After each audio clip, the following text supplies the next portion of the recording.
The Missouri General Assembly gave its final approval to increases in funding for public schools throughout the state. The funding increases were passed as part of Missouri's state operating budget for the 2020 fiscal year, which officially begins on Monday, July 1st. The budget fully funds the school foundation formula for the third year in a row and provides a $10 million increase for school transportation. For the first time in a decade, the legislature has also increased core funding for four-year colleges and universities. Altogether, the 2020 state budget appropriates nearly $6.3 billion for elementary and secondary education and more than $1.3 billion for higher education. The chairman of the Senate Appropriations Committee expressed his satisfaction with the budget totals. Some of the highlights is the record amount of funding that we're putting into public education, fully funded the formula now for at least the third year in a row, put money into school transportation funding.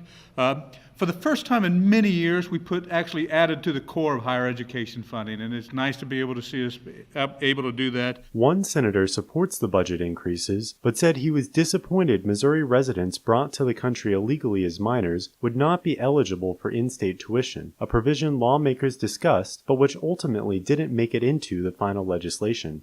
These kids deserve the best that we can offer, and offering in-state tuition to them is what we have our ability to do. And the House rejected that, and that's unfortunate. And I'm disappointed by that. During the summer months, the governor will go through each line item in the state budget as he determines which to sign into law. The legislature will have the opportunity to overrule any of the governor's vetoes with a supermajority vote in each chamber. Reporting from the state capitol in Jefferson City, I'm Zachary Rieger.